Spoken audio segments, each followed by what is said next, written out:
World news के sponsor हैं स्वागत, अदरक, लहसुन और मसाले 100% प्योर एंड हाइजीनिक। अस्सलाम वालेकुम, आदाब। मैं हूं खलील फरहाद। हेडलाइंस के साथ शुरू करते हैं वर्ल्ड न्यूज।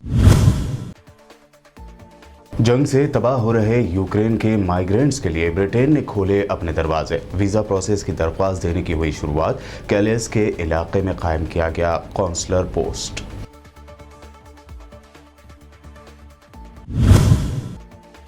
यूक्रेन में फंसे दिगर शहरियों को निकालने का तेजी से अमल जारी। यूक्रेनी सदर व्लादिमीर ज़ेलेंस्की ने कहा, मुख्तलिफ शहरों से 40,000 अफराद को निकाला गया।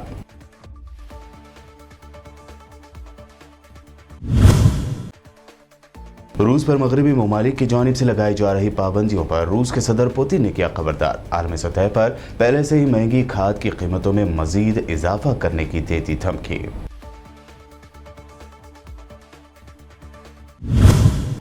केजरीवाल ने पार्टी लीडरों को घमंड ना करने और किसी को गाली ना देने की दी सलाह। पंजाब में शानदार जीत पर कहा, हमें प्यार, मोहब्बत और खिदमत की करना है सियासत। हिंदुस्तान को नंबर वन मुल्क बनाने की कही बात।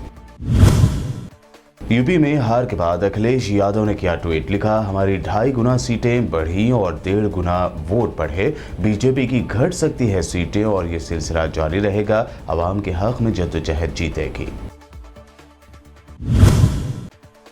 उत्तर प्रदेश में बीएसपी को मिली करारी हार के लिए मायावती ने अखिलेश यादव को ठहराया जिम्मेदार। कहा, मुसलमानों का पूरा वोट एसपी में हो गया शिफ्ट। अगर दलितों के साथ मिल जाता तो नताइज होते चमत्कारी। ये थी हेडलाइंस। बढ़ते हैं खबरों की तफसील की जानिब। यूक्रेन के शहरी जो बरतानिया में अपने रिश्तेदारों तक पहुंचने की उम्मीद के साथ फ्रांस के बंदरगाही शहर कैलिस आए थे, वो जुमा से मुकामी इंतजामिया के साथ यूके वीज़ा प्रोसेस की दरख्वास्त कर सकते हैं। यहाँ फंसे हुए महाजरीन के साथ बदतमीज़ी की शिकायत के बाद बरतानवी हुकाम ने यह मनसूबा तेज़ी से तैयार किया है। सूबाई इंतजामिया ने कहा कि आरस के करीब कैलिस के इलाके में एक कौंसलर पोस्ट कायम किया गया है। इससे पहले फ्रांस ने ब्रिटेन की सरहद से यूक्रेनी महाजरीन की वापसी का इल्ज़ाम लगाया था। ताहम ब्रिटेन के पीएम बोरिस जॉनसन ने इसका दिफा किया था। बोरिस जॉनसन ने अपने मौक़िफ़ में कहा था कि बरतानिया लोगों को बगैर किसी चेक या कंट्रोल के अपनी सरहद में दाखिल होने की इजाज़त नहीं देगा। कैलिस को बरतानिया में दाखिले के लिए एक अहम मुकाम समझा जाता रहा है। यहाँ आने वाले तारकीन वतन इंग्लिश चैनल अबूर करके बरतानवी सरहद में दाखिल होते रहे हैं। बरतानी हुकूमत भी इस हवाले से तैयारियां कर रही है। यूक्रेन के सदर व्लादिमीर ज़ेलेंस्की ने कहा है कि कल जुमेरात को यूक्रेन के मुख्तलिफ शहरों से तकरीबन 40,000 अफराद को निकाला गया। ज़ेलेंस्की ने अपने टेलीग्राम चैनल पर एक वीडियो पैगाम में कहा, आज हमारे अहम कामों में सुमी, ट्रोस्टियांस, क्रासनोपेलिया, अर्पन, पोचा, होस्टोमेल और एजोम यहाँ पर इंसानी हमदर्दी की राहदारियों को तैयार करना था। आज हम पोल्टावा, कियो, चरकासी, ज़ापोरेज़िया, नेप्रो, लेवियो में लोगों को तहफ़्फ़ुज़ फराहम करने के लिए तकरीबन 40,000 लोगों को निकालने में कामयाब हो गए हैं।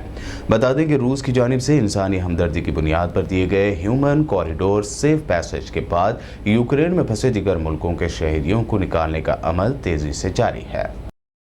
इधर रूसी सदर पुतिन ने खबरदार किया है कि अगर मगरबी ममालिक रूस की मुश्किलात में इजाफा करते रहे तो आलमी सतह पर खाद यानी फर्टिलाइज़र की कीमतें मज़ीद बढ़ सकती हैं। रूसी सदर व्लादिमीर पुतिन ने कहा कि रूस और बेलारूस आलमी मंडियों को मादनी खाद फराहम करने वाले सबसे बड़े ममालिक में से हैं। अगर मगरबी ममालिक मसाइल पैदा करते रहे तो पहले से महंगी खाद की कीमतें मज़ीद बढ़ जाएंगी। रूस सालाना 50 मिलियन टन खाद पैदा करता है, जो कि दुनिया की मजमूई पैदावार का तकरीबन 13% है।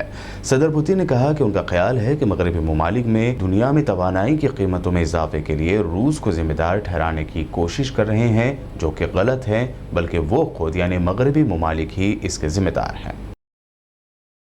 व्हाइट हाउस की प्रेस सेक्रेटरी जेन साकी ने कहा है कि अमेरिका का रूस के खिलाफ जंग लड़ने के लिए यूक्रेन में फौज भेजने का कोई इरादा नहीं है। जेन साकी ने यह भी कहा कि हमारा अंदाज़ा इस बात पर है कि आलमी जंग को कैसे रोका जाए। दूसरी जानिब नाटो के मशरक़ी जानिब इत्तेहादियों की हिमायत के लिए वारसा में मौजूद अमरीकी नायब सदर कमला हैरिस ने बुध के रोज़ एक मैटरनिटी अस्पताल पर रूस के हमले की शदीद मजम्मत करते हुए नाराज़गी का इजहार किया। उन्होंने कहा कि यकीनन इंक्वायरी होनी चाहिए और हम सबको देखना चाहिए। पोलैंड के सदर आंद्रेज डोडा ने हैरिस के साथ खड़े होकर कहा कि हम पर वाज़ेह है कि रूस यूक्रेन में जंगी जराइम का इर्तिकाब कर रहा है। रूस और यूक्रेन के दरमियान जारी जंग को 2 हफ्ते हो चुके हैं। अभी तक इस लड़ाई के खत्म होने के कोई आसार नजर नहीं आ रहे। ऐसे में कल रूस ने मारियोपोल में एक जचगी के अस्पताल पर फिजाई हमला किया है। अमेरिका और ब्रिटेन समेत कई ममालिक ने रूस के इस इक़दाम की मसम्मत की है। उधर यूक्रेन भी रूस के सामने झुकने के मूड में नहीं है। सदर व्लादिमीर ज़ेलेंस्की ने रूस के खिलाफ सख्त इक़दाम करते हुए एक नए कानून की मंजूरी दी है, जिसके रोज से यूक्रेन रूसी असासे यानी रूसी प्रॉपर्टीज वो एसेट जब्त कर सकेगा।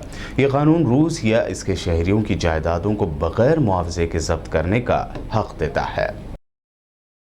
यूक्रेन ने कहा है कि चेर्नोबिल न्यूक्लियर पावर स्टेशन पर बिजली कट होने के बाद तापकारी असरात यानी रेडिएशन का खतरा मौजूद है। ताहम अक़वाम मुत्तहिदा के जोहरी निगरानी के इदारे के मुताबिक इससे सलामती और तहफ़्फ़ुज़ पर ज़्यादा असरात मुरत्तिब नहीं होंगे। दूसरी जानिब इंटरफैक्स नामी न्यूज़ एजेंसी ने रिपोर्ट किया है कि रूस की वज़ारत दिफ़ा ने यूक्रेनी अफवाज पर बिजली की लाइनों और चेर्नोबिल न्यूक्लियर पावर प्लांट को फीड करने वाले सब स्टेशन पर हमला करने का इल्ज़ाम लगाया और कहा है कि यूक्रेन का ये अमल खतरनाक इश्तियाल अंगेज़ी है। यूक्रेन की सरकारी न्यूक्लियर कंपनी ने कहा है कि एक हाई वोल्टेज पावर लाइन को यूक्रेन के फौजियों और रूसी अफवाज के दरमियान लड़ाई के दौरान नुकसान पहुंचा था, जो कि गैर फाल प्लांट पर कब्जा कर रहे थे, जिससे वो लाइन कौमी पावर ग्रिड से कट हो गई। नॉर्थ कोरिया ने हाल ही में एक नए बैनुल बर्राज़मी बैलिस्टिक मिसाइल ICBM के 2 कामयाब तजुर्बे किए हैं। अमेरिका ने न सिर्फ इसकी मजम्मत की है बल्कि बार बार नॉर्थ कोरिया की जानिब से किए जा रहे मिसाइलों के टेस्ट पर गहरी तशवीश का इजहार भी किया है।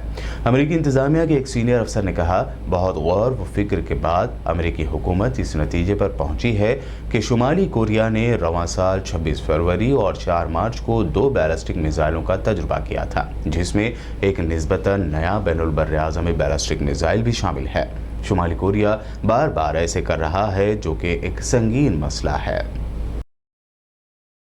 गजा की बरसर इक़्तिदार सियासी व अस्करी जमात हमास ने कहा है कि इसराइली लीडरों के अरब और मुसलमान ममालिक के दौरे और वहाँ पर हुकूमतों की सतह पर उनका इस्तकबाल नाकाबिल कबूल है। हमास का इशारा इसराइली सदर इसाक हर्ज़ोग के दौरे तुर्की की तरफ था, जहाँ अंकारा में उनका सदर तुर्क रजब तैयब अर्दगान ने सरकारी सतह पर इस्तकबाल किया था। हमास ने बयान में कहा कि हम फ़लस्तीनी कौम की इज़्ज़त व नामोस, मुक़द्दसात, मस्जिद अक़सा और दीगर मुहर्रमात को पामाल करने की किसी को इजाज़त नहीं देते। हम इन सहियोनियों के लिए अपने बिरादर मुसलमान और अरब मुल्कों में सुर्ख खालीने बिछाने को कबूल नहीं करते। इस वक्त हमारे दुश्मन की जेलों में हज़ारों फ़लस्तीनी कैद हैं। फ़लस्तीनियों को आए दिन कत्ल किया जा रहा है, हमारे घर मिस्मार किए जा रहे हैं और हमारी कौम को बेघर किया जा रहा है। हमास की तरफ से जारी बयान में कहा गया है कि इसराइली लीडरों का हमारे बिरादर मुसलमान और अरब मुल्कों में इस्तकबाल हमारे लिए तशवीश का सबब है। अरब और मुस्लिम ममालिक में फ़लस्तीनियों के कातिलों का इस्तकबाल हमारे लिए काबिल कबूल नहीं। फारस न्यूज़ एजेंसी की रिपोर्ट के मुताबिक दहशतगर्द गिरोह दाइश ने एक बयान जारी करके अपने साबिक़ सरगना की हलाकत की तस्दीक करते हुए नए सरगना का ऐलान कर दिया है।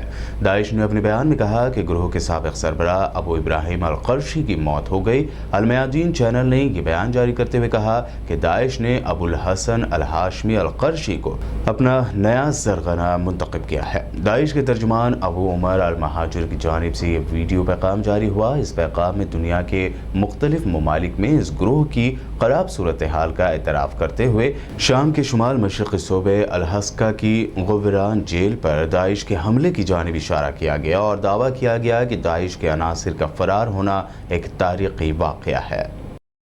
सऊदी अरब की जानिब से वक्फे से कोरोना वायरस को लेकर लगाई गई पाबंदियों को उठाया जा रहा है। ऐसे में अब सऊदी अरब की वज़ारत हज व उम्रा ने कोरोना वायरस की रोकथाम के लिए नाफिजुल अमल बहुत से इक़दामात ख़त्म कर दिए हैं और अल हरमैन और शरीफैन यानी मस्जिद हराम और मस्जिद नबवी सल्लल्लाहु अलैहि वसल्लम में आने वालों के लिए ऐलान करदा नए क़वाइद की मज़ीद वजाहत की है। नई गाइडलाइंस के मुताबिक अब हरमैन शरीफैन में दाखिले के लिए किसी शख्स की वैक्सीनेशन की हैसियत की तस्दीक की ज़रूरत नहीं है।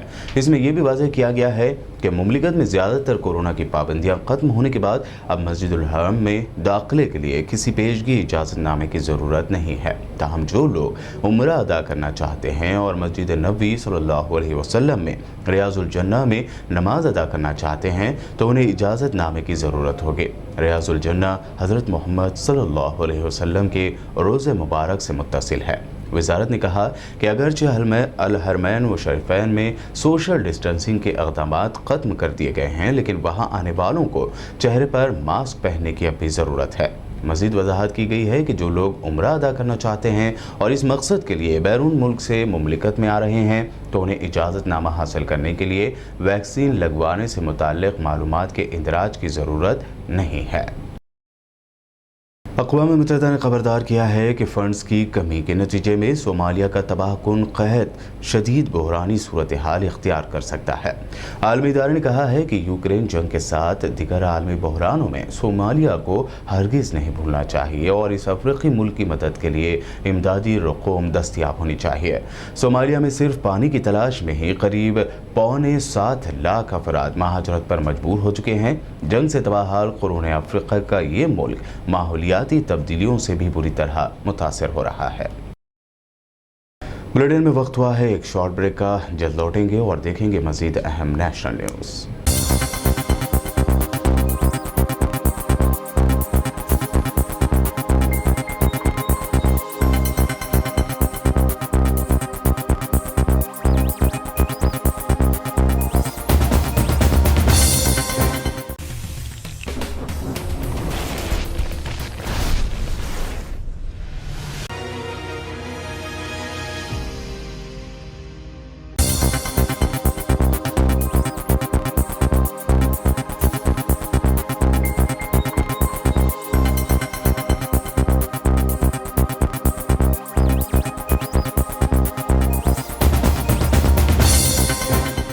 ब्रेक के बाद आपका दोबारा खैर मकदम है। आइए देखते हैं मजीद अहम खबरें। पंजाब में कौमी सतह की हर पार्टी को धूल चटाकर इख्तिदार पर कब्जा जमाने वाली आम आदमी पार्टी के सरबराह अरविंद केजरीवाल ने कहा कि हमें इस जीत पर घमंड नहीं करना, किसी को गाली नहीं देनी, हमें इस मुल्क की सियासत को बदलना है, प्यार मोहब्बत और खिदमत की सियासत करना है। केजरीवाल ने दावा भी किया कि अब हिंदुस्तान को दुनिया का नंबर 1 मुल्क बनने से कोई नहीं रोक सकता। मैं बार बार कहता हूं, हमें घमंड नहीं करना, हमें अहंकार नहीं करना, हमें बदतमीजी नहीं करनी। ये लोग हमें गालियां देंगे। इन्होंने चुनाव में मेरे को कितनी गालियां दी, केजरीवाल के कपड़े खराब हैं, केजरीवाल काला है, केजरीवाल अंग्रेज है, केजरीवाल पता नहीं क्या क्या है, आतंकवादी है। हमें इन गाली का जवाब गाली से नहीं देना। हमें इस देश की राजनीति बदलनी है। कोई आपको गाली दे तो बोलो जी गाली आपकी, आपको मुबारक, मैंने स्वीकार ही नहीं की आपकी गाली। हमें प्यार और मोहब्बत की राजनीति लेके आनी है। हमें सेवा की राजनीति करनी है। कहीं कोई बीमार दिखे, कहीं कोई मुसीबत में दिखे, उसकी मदद करो। हमें सेवा की राजनीति करनी है। मैं अभी हनुमान जी के मंदिर से आ रहा हूं, उनका आशीर्वाद लेने के लिए गया था। उनका आशीर्वाद लिया और मुझे पूरी उम्मीद है कि आने वाला समय भारत का समय है और भारत दुनिया का नंबर 1 देश बनने से अब कोई नहीं रोक सकता। दोस्तों, भारत माता की इनकलाब, इनकलाब। यूपी में हुए इंतखाबात में बीजेपी ने शानदार जीत दर्ज तो कर ली है, लेकिन पिछले इलेक्शन की बनिस्बत इस इलेक्शन में उसकी 49 सीटें कम हो गई हैं। इसी पर एसपी सरबराह अखिलेश यादव ने ट्वीट किया है। अखिलेश यादव ने लिखा कि उत्तर प्रदेश की आवाम को हमारी सीटें 2.5 गुना और वोटिंग फीसद 1.5 गुना बढ़ाने के लिए दिल की गहराइयों से शुक्रिया। हमने बता दिया है कि बीजेपी की सीटों को घटाया जा सकता है। अखिलेश ने आगे लिखा कि बीजेपी की सीटों की ये कमी बरकरार रहेगी। आधे से ज़्यादा वहम और फरेब दूर हो गया है, बाकी कुछ दिनों में हो जाएगा। इस ट्वीट के आखिर में अखिलेश यादव ने लिखा कि आवाम के हक में जद्दोजहद जीतेगी। उत्तर प्रदेश में बीएसपी को मिली करारी हार के लिए पार्टी सुप्रीमो मायावती ने अखिलेश यादव को जिम्मेदार ठहराया है।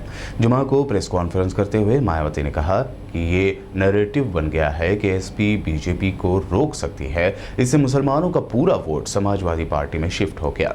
बीएसपी की कौमी सदर मायावती ने कहा, बीएसपी ने एसपी पर भरोसा किया, यह हमारी सबसे बड़ी भूल थी। इत्मीनान की बात यह है कि मूवमेंट का वोट और खासकर मेरी बिरादरी का वोट चट्टान के साथ मेरे साथ खड़ा रहा। उनका जितना भी शुक्रिया अदा करूं वो कम है। मुस्लिम समाज का वोट अगर दलित के साथ मिलता तो नतायज चमत्कारी होते। मायावती ने दावा किया कि दलित और हिंदुओं के बाकी वोट एसपी की गुंडागर्दी व दहशतगर्दी को याद करते हुए बीजेपी में चले गए। 5 रियासतों के इंतखाबात में कांग्रेस की इंतहाई करारी हार और कारकर्दगी के बाद पार्टी क़यादत को बदलने की मांग उठने लगी है। कांग्रेस वर्किंग कमेटी के मेंबर गुलाम नबी आज़ाद ने कहा, मैं हैरान हूं, एक रियासत के बाद दूसरी रियासत में हमारी हार देखकर मेरा दिल बैठा जा रहा है। हमने पार्टी को अपनी पूरी जवानी और ज़िंदगी दी है। मुझे यकीन है कि पार्टी की क़यादत इन सभी कमज़ोरियों और खामियों पर ध्यान देगी जिनके बारे में मैं और मेरे साथी काफ़ी वक्त से बात कर रहे थे। वहीं शशि थरूर ने भी ट्वीट करते हुए लिखा कि हम सभी जो कांग्रेस में यकीन करते हैं, हाल के असेंबली इलेक्शन के नताइज से दुखी हैं। ये हिंदुस्तान के उस नज़रियात की तस्दीक करने का वक्त है जिसके लिए कांग्रेस हमेशा खड़ी रही और कौम को मुस्बत एजेंडा देती रही। यूपी, गोवा, मणिपुर, उत्तराखंड और पंजाब असेंबली इलेक्शन के नताइज आ गए हैं। पंजाब को छोड़कर बाकी चारों रियासतों में बीजेपी की हुकूमत बनने जा रही है। वहीं पंजाब में आम आदमी पार्टी ने एक तरफा इलेक्शन जीत लिया है। बीजेपी की शानदार जीत के बाद बीजेपी कारकुन जश्न में डूबे हुए हैं, तो वहीं इंतखाबी पॉलिसी साथ प्रशांत किशोर के बयान से दीगर पार्टियां राहत महसूस करने लगी हैं। दरअसल प्रशांत किशोर ने असेंबली इलेक्शन के बाद बीजेपी के जश्न पर तंज करते हुए कहा कि हिंदुस्तान के लिए लड़ाई और फैसला साल 2024 के आम इंतखाबात में होगा, किसी रियासत में नहीं। इसी वजह से इन रियासतों में जीत को लेकर ज्यादा जोश में आने की जरूरत नहीं है। प्रशांत किशोर ने अपने ट्वीट में आगे लिखा कि साहब ये जानते हैं, इसलिए अपोजिशन पर एक फैसला को नफसियाती दबाव बनाने के तहत कोशिशें की जा रही हैं। गिरो मत या इस झूठी कहानी का हिस्सा मत बनो। क्या साल 2024 के इलेक्शन भी यूपी व दीगर 4 रियासतों के इलेक्शन की तरह होंगे? इस सवाल पर कांग्रेस तर्जुमान रणदीप सिंह सुरजेवाला ने कहा, हर इलेक्शन अलग होता है। 2024 के लिए हम नई मजबूती के साथ मैदान में उतरेंगे। आदरणीय साथी, ये बहुत सारे पत्रकार मित्र जो हैं उनके अपने अपने जज्बात हैं और मैं उनका सम्मान करता हूँ। मुझे नहीं लगता कि कोई 2 चुनाव एक जैसे हैं। हर चुनाव नया है, हर चुनाव में नए मुद्दे हैं, हर चुनाव में लोग नए तरीके से वोट करते हैं। 2024 के चुनाव के लिए मैं ये समझूंगा कि हमें धरातल पर और ज़्यादा अधिक मेहनत करके संगठन को मजबूत करने की ज़रूरत है और इन चुनावों को हम 2024 के लिए एक सीख के नज़रिए से देखेंगे। गोवा में अपना इख्तिदार बचाने में कामयाब रही भारतीय जनता पार्टी ने गोवा के साबिका सीएम को बदलने या उन्हें ही बरकरार रखने के बारे में अभी तक कोई ऐलान नहीं किया है। मरकजी वजीर जी किशन रेड्डी ने कहा कि वजीर आला का उम्मीदवार कौन होगा, इस बात का फैसला बीजेपी की पार्लिमानी कमेटी की मीटिंग के बाद ही होगा। किशन रेड्डी ने आगे कहा कि हमारे कौमी बीजेपी पार्लिमानी कमेटी मीटिंग करेगी और गोवा का दौरा भी करेगी। साथ ही गोवा के अरकान असेंबली के साथ मीटिंग की जाएगी और तभी सीएम उम्मीदवार का फैसला होगा। इसके बाद हम गवर्नर से मिलेंगे और हुकूमत बनाने का दावा करेंगे। गोवा में बीजेपी की जीत का जश्न मनाने वाले महाराष्ट्र के साबिक वज़ीर आला देवेंद्र फडणवीस ने दावा किया कि 4 रियासतों में आवाम ने जो बीजेपी पर और मोदी जी पर भरोसा जाहिर किया है, इसके लिए हम वोटर्स का शुक्रिया अदा करते हैं। ख़ासतौर पर ख़वातीन मेहनत कशों ने अपना यकीन मोदी जी पर बरकरार रखा।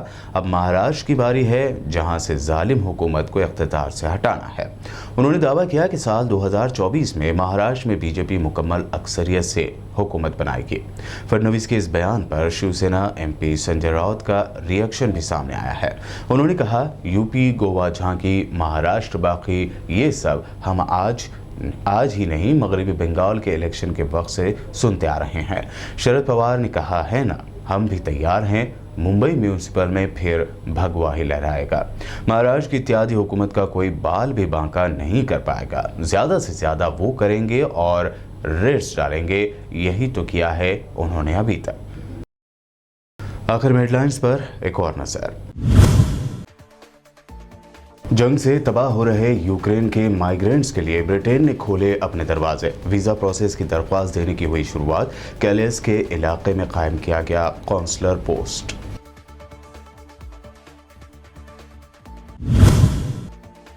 यूक्रेन में फंसे दिगर शहरियों को निकालने का तेजी से अमल जारी। यूक्रेनी सदर व्लादिमीर ज़ेलेंस्की ने कहा, मुख्तलिफ शहरों से 40,000 अफराद को निकाला गया।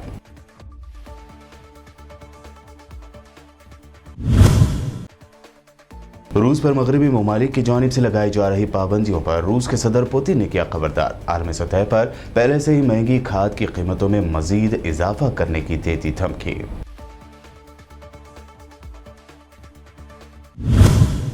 केजरीवाल ने पार्टी लीडरों को घमंड न करने और किसी को गाली न देने की दी सलाह। पंजाब में शानदार जीत पर कहा, हमें प्यार मोहब्बत और खिदमत की करना है सियासत। हिंदुस्तान को नंबर 1 मुल्क बनाने की कही बात। यूपी में हार के बाद अखिलेश यादव ने किया ट्वीट, लिखा, हमारी 2.5 गुना सीटें बढ़ी और 1.5 गुना वोट बढ़े। बीजेपी की घट सकती है सीटें और ये सिलसिला जारी रहेगा। अवाम के हक में जद्दोजहद जीतेगी।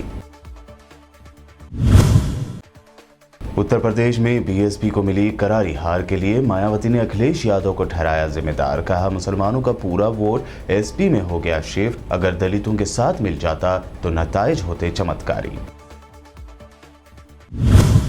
वर्ल्ड न्यूज में ये थी अब तक की अहम इंटरनेशनल और नेशनल न्यूज। देखते रहिए बीबीएन चैनल।